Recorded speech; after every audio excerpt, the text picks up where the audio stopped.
Notice that the word does not say a husband finds a wife. It says a man.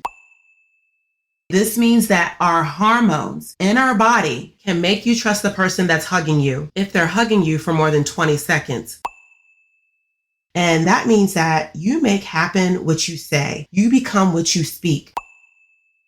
They don't pay your bills. They don't live your life, and they don't carry your dreams. So stop giving them power. You need to train your mind to speak life and happiness into your body. This is the Ever Airwaves Think podcast, brought to you by Live One Company, where we explore ideas that challenge, comfort, and clarify. I'm Liv, and in every episode, we break down life's complexities with intellect, insight, and a touch of curiosity.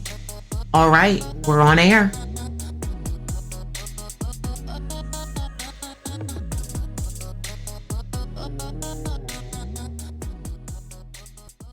Hey, we're back to these psychological truths that were trending forums on Reddit and Quora. And like I told you, I stay in these Reddit and Quora streets because the discussion and the depth of it and the brevity of it all is so deep. Unmatched, okay? Real conversations going on over there. But anyway, these psychological truths have been psychosomatically messing us up, and we don't even know it. If you were here last episode, and if you weren't, go catch up, okay? We started talking about the 9 psychological things that are ruining you. I gave you the first 4 last time, along with a little story time about how a big back messy drag queen tried to play in my face at a Maxwell concert. But anywho, to refresh your memory, we did cover how 1 negative comment can wipe out 5 good memories, why smart women stay choosy with their love life, how your creativity peaks at night but dips during the day, and why women are the real MVPs with pain tolerance. We're not done. We still have 5 through 9 to knock out in this episode. Let's go.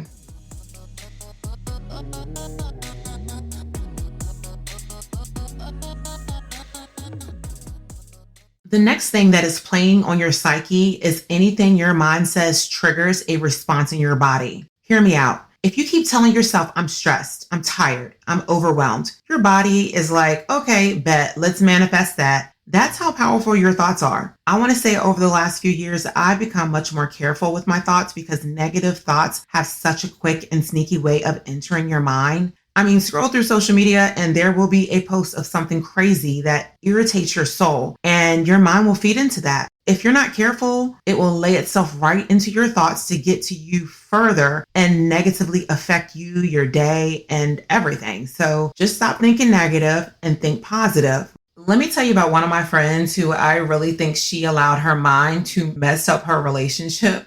She was getting pretty serious in this relationship, and the guy proposed to her and everything.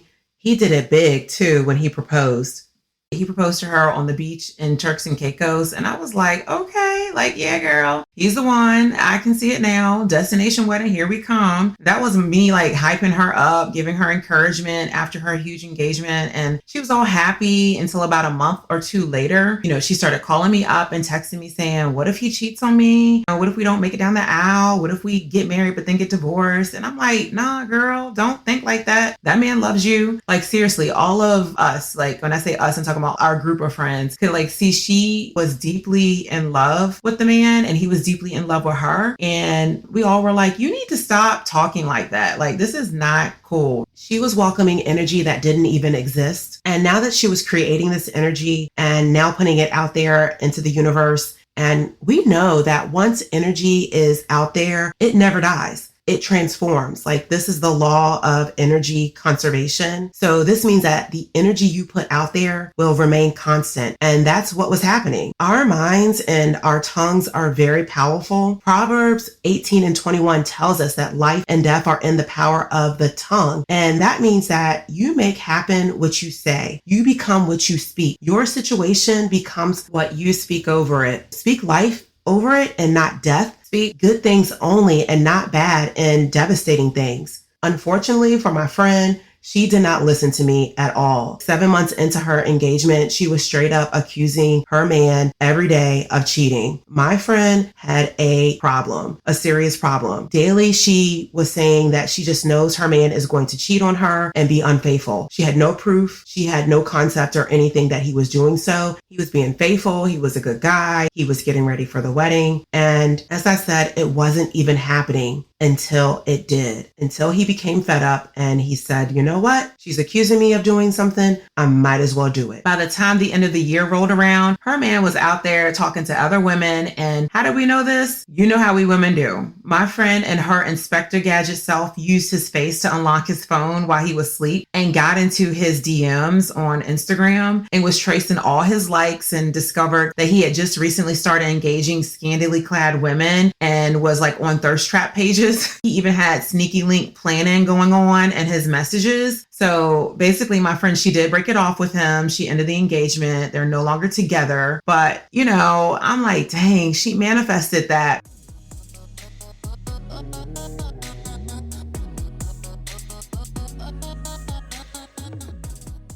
Also, we do know that if a man don't do anything else, he will embarrass you. I have to put that on him too. My friend, she was so hurt. Although she's not necessarily responsible for his actions, I do think she manifested his cheating to a degree. I truly feel like to an extent, she spoke that into existence because she had already played it out in her mind. She was like digging further and further and further and just saying all kinds of things. She was always saying and detailing all the ways she felt he would be unfaithful to her. None of this was happening, and there were no signs or evidence of this behavior from him. It was her own paranoia and distrust in men from past relationships taking over her mind. He was fed up with all her accusations. Who wants to propose to someone with a big fat ring and then be accused from sunrise to sunset all day, every day of being cheated on? So he basically checked out and was like, I might as well go cheat since you're accusing me of it. You won't stop accusing me. Let me go ahead and do what you said I was doing. And that's pretty much how he carried things. He felt like he was in a lose-lose situation.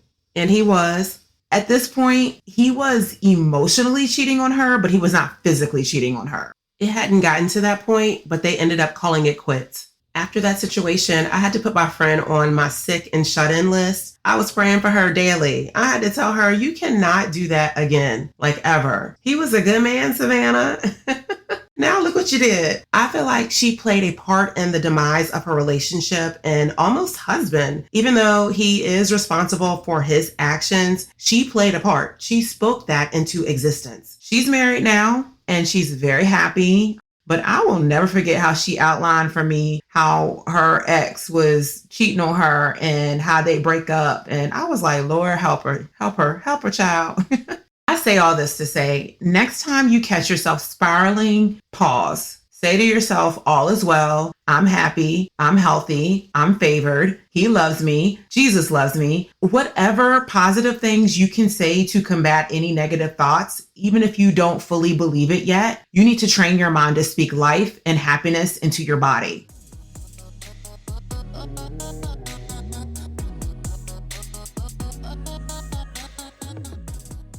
The next thing you're letting mess up your life, and you don't even realize it, is when you feel low on something like money, you obsess over it. You ever been broke and suddenly everything costs $100 or more? It's like the universe knows you ain't got it. When you're in that scarcity mindset, it takes over. You start overthinking every penny, every decision, and honestly, it drains you. The key is to focus on what you can control, budget, but don't obsess. Remind yourself money flows, don't let it chokehold your peace. And the same goes for the need to have a man and be in a relationship when you don't have one. You start obsessing over it and are bound to choose any old thing out there that doesn't even meet your standards. My man, my man, my man. No, stop obsessing over not having a man at the moment and focus on what you can control right now, which is you, and preparing yourself for a husband. The next thing I'm about to say is so cliche. Well, let me take that back. Not cliche because it's biblical, but the Bible says that when a man finds a wife, He finds a good thing and obtains favor with the Lord. Everything in that scripture is super important, but I need for you to zone all the way in on a key word, and that word is wife. He said when a man finds a wife, not finds a woman, but finds a wife. That means you should already be wifey material when your man comes to find you. Notice that the word does not say a husband finds a wife. It says a man. And God is very intentional about his word. So that means you should stop obsessing over having a man and being obsessive over things instead that prepare you and make you a wife. That means also you should be busy working on yourself and the things that you can control. And then once he makes you his wife, what you can control is making that man, your man, a husband. Now, this is a little deep for surface level thinkers, but hopefully you're not a surface level thinker, but a deep thinker and know how to draw connections. Hopefully you're following me here, but like I always say, we can tussle in the comments if you like, but keep it cute.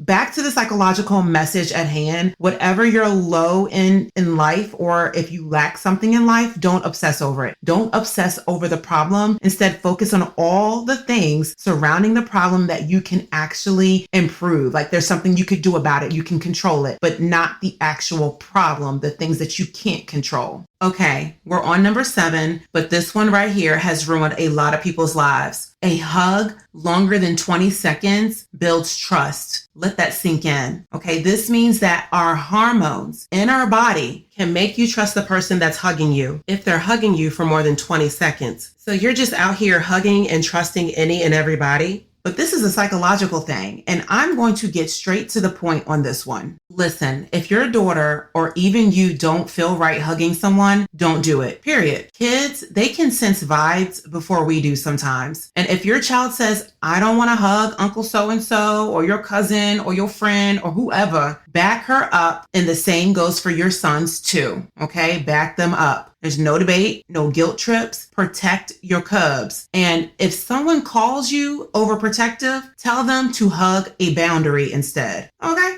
All right. The next one that's messing y'all up is we're naturally second guessing ourselves because of others' opinions. We have to stop seeking others' approval. I do not approve of your opinion, sir. Ma'am, thank you. Next. How many times have you talked yourself out of doing something, wearing something, or saying something because you were worried about what they would think? People are going to think. That's what we do. That's what our brains were created to do. They think, they have opinions, they like, they dislike, they approve, they deny. Well, unfortunately, there are some brains that are out there that are just straight malfunctioning. But as I was saying, they don't pay your bills. They don't live your life and they don't carry your dreams. So stop giving them power, your power. Take up space and let them deal with it. Ignore and live your life.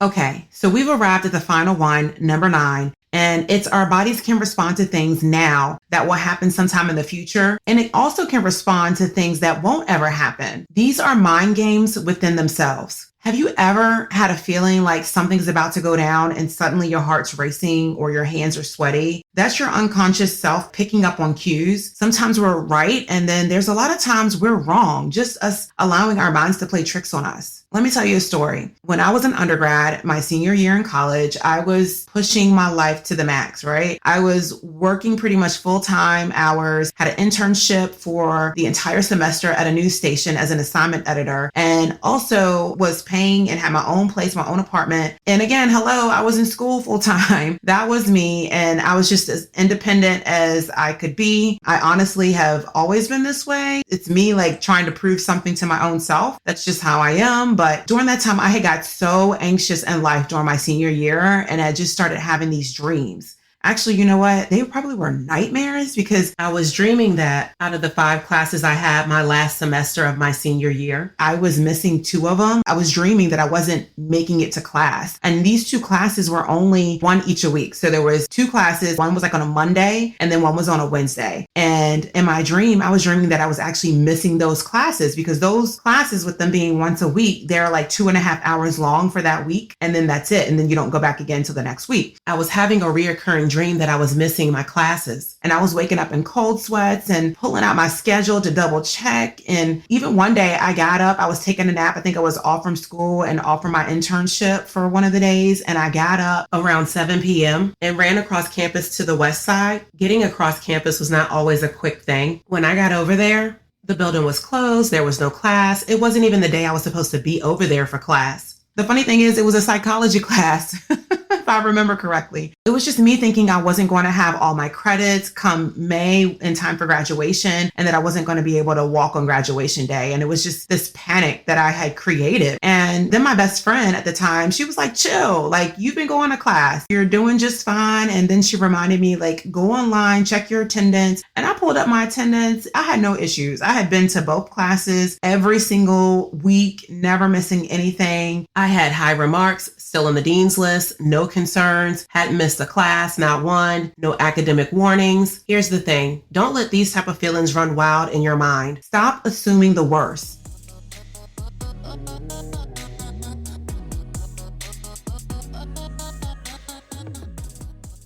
Have you ever seen the movie Inception with Leonardo DiCaprio? That's how you're going to have to like rule your life. If you start having these thoughts and you're thinking about the future, things that will or will never even happen, you have to rewrite the narrative. You have to manifest the outcome you want and not the one you're scared of. Told you, these Reddit and Quora streets are wild. They're outside and these discussions are deep.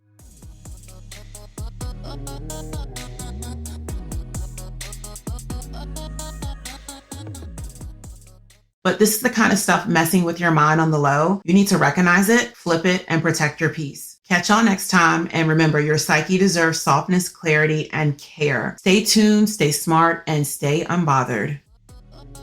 Thanks for listening to the Ever Airwaves Think podcast. If today's episode made you elevate, share it with someone who needs it. Until next time, keep questioning until you have those answers. I'm out.